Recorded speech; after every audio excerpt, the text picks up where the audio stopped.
Hey YouTube, PD Two Finger back.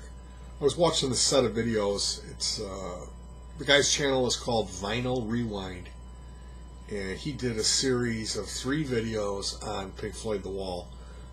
One video on the live show, the concert back in 1980, and another video on the film, the Alan Parker movie, and another video on the album. I think he did it flip-flop the last 2. It's the show, the album, the movie. That's the series, the order of these 3 videos. So you should go over there and check that out if you're a fan of Pink Floyd, if you like the Wall album. I do like that album. I love it. I kind of ruined it for myself from listening to it too much, so I don't listen to it anymore. If I was going to listen to that album, I would probably put it on in the start, and I would probably take it off as soon as the second song starts, and maybe handle one song. When I got that album, I was a kid. I got it right when it came out, and I listened to the whole thing. I skimmed through it, but I was listening for the Brick in the Wall songs, part 1, part 2, and part 3. Specifically part 2 and part 3. I like part 2 the most. That was the single. That was what you heard on the radio. But I really began to become fond of part 3, quite a bit. I mean, it does have that like kind of disco feel to it with the kick drum, but we'll let that slide. It was 1980. So this series of videos that I'm recommending, definitely check it out. Vinyl Rewind, if you're a fan of that album, if you're a fan of that band. It's a really wonderful set of 3 videos, and I learned some things in there. Like I said, I initially just listened to a few songs on the Wall and then became enamored with Pink Floyd on a level that I can't really I can't explain to you how much I was into this band when I was like a freshman and a sophomore in high school. Pretty much all through there, but I mean I was rabid freshman and sophomore year until I had collected a decent amount of their discography from, because there's kind of 3 sections of Pink Floyd. There's the early stuff with Sid, and after Sid's departure, then there's the Dark Side of the Moon, right around that era, and then there's like the end stuff with like Animals, The Wall, The Final Cut. I would say like Obscured by Clouds through maybe even like Adam Hart Mother, I should say, through Dark Side of the Moon, or through Wish You Were Here, is that middle chunk when they're really kind of doing concept pieces, or there is a feeling of a flow through the albums, through the songs on the album. It's not just disconnected songs. They kind of go together to make something that's greater than just the one song. So we have the early stuff being Sid Barrett, Floyd, and then there's the first 2 albums. And Sid really isn't on the second album, but the ghost of Sid is still there. You can still feel it. It's a lot of leftover tracks, and then them trying to forge on, and in that same spirit is still there a little bit. And in that, me saying, yeah, for me, there's 3 eras of Pink Floyd. And I started off with that one cassette tape. And that grew into this thing that, I mean, I was just a rabid Pink Floyd fan. I can't tell you how much I love that band. I was able to see him. They broke up, and he came around with this. It was called Pros and Cons of Hitchhiking, and I saw him play. I was 17, maybe, and my dad had died the year before, and I went. I don't know how. I have no idea how I did it. It must have been my friend must have bought the ticket, because my dad kind of had a girlfriend at his work, and that my friend was my dad's girlfriend's son. Okay, so I was close with him. Our parents were really close, and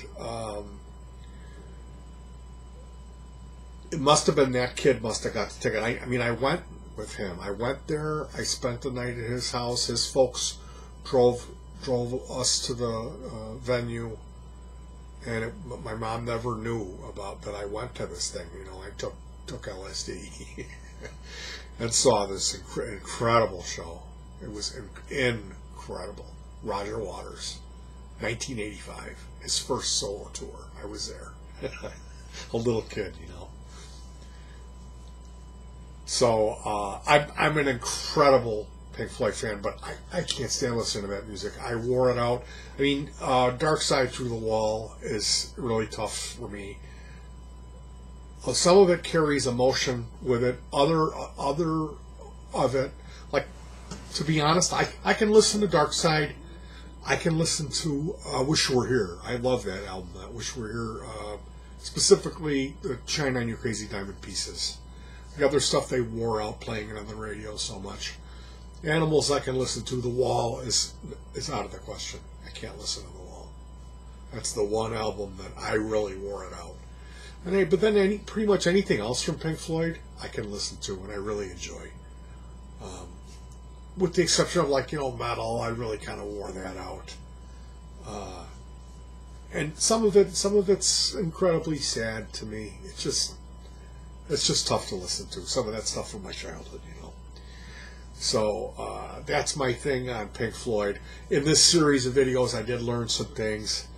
You know, a few years ago, they had come out with this video with Roger Waters talking about an argument that he had with David Gilmour about the cymbals in Comfortably Numb, where there was two different drum tracks and the cymbal was different a little bit. And Roger liked it one way and Dave liked it the other way. And they just could not come to a point of compromise on that. And the way it is on the album, one time it plays one way and they alternate, and then it's the other way, and then one way and then the other way. That was the compromise that they made. Now,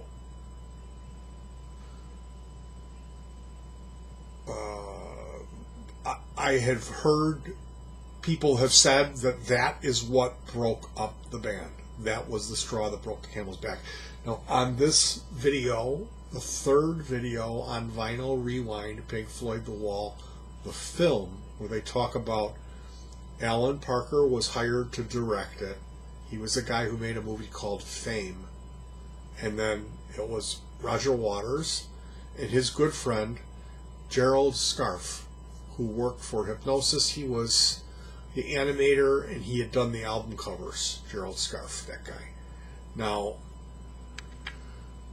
Gerald and Roger had worked really hard on together and had a similar vision for what the movie was supposed to be. And they were going to use live footage that they had shot at the concert events. Now, that live footage turned out to be too dark.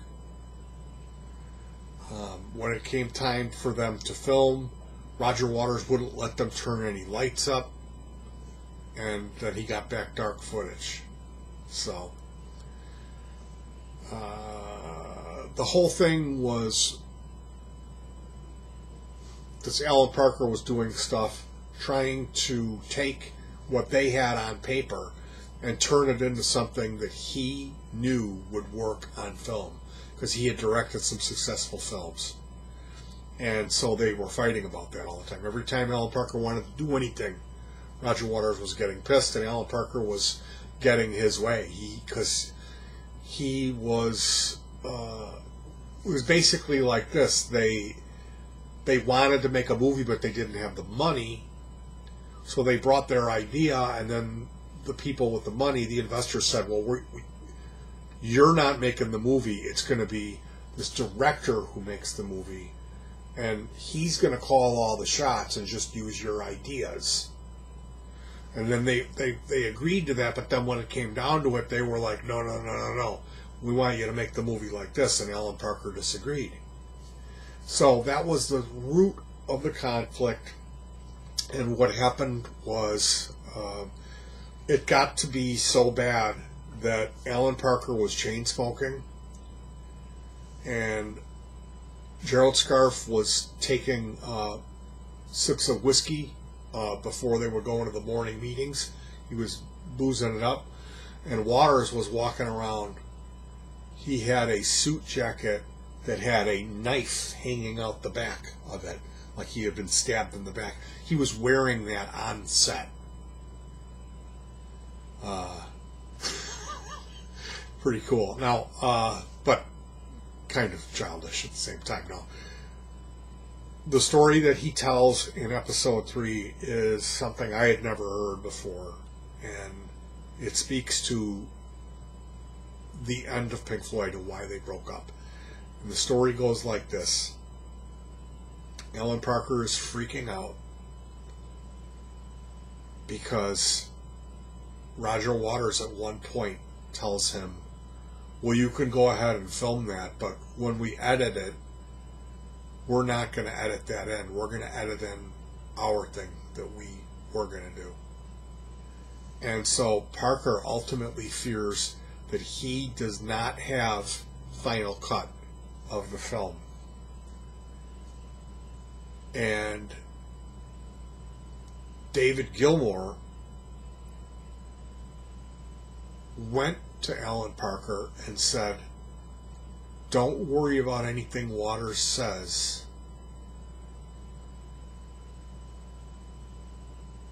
You have my word that Nick Mason and me will side with you in any kind of meeting, and we will outnumber him in his vote for the band. So then Alan Parker went ahead and made the movie how he wanted it to make it, and that got back to Waters. And Waters felt that that was the ultimate betrayal by Dave Gilmour, because this was his story. And that's why the last album by Pink Floyd is called The Final Cut, and that's why that band broke up. I had never heard that before, and that makes more sense to me. That's the story. That's what I'm, from here out, now I know why Pink Floyd broke up. And it's because of something Dave Gilmour did. And I always knew that that's what it was. I always knew. Waters left. Why would Waters leave? Why would Roger Waters leave Pink Floyd? Because it wasn't his band anymore. That's why he left. And if the band you're in starts playing different tunes. So anyway, I thought that was really worth sharing today. Thank you for joining me talking about Pink Floyd. It's one of those things. There's going to be more videos of me talking about Pink Floyd on this channel, because they're Pink Floyd. I mean, that whole thing with Sid Barrett or Johnny Rotten, I forget which one, wearing the I hate Pink Floyd shirt that they had customized. Pink Floyd sucks. You know, you write that in on your shirt and then you're a punk. I get that thing. I get the pretentiousness of it. I get that it's this one guy's sob story, but put yourself in his shoes. He didn't have a dad. His first wife left him, you know. And then, I mean, what do? Do you just ignore all that? Or do you funnel that through your work and make the greatest rock art piece ever made?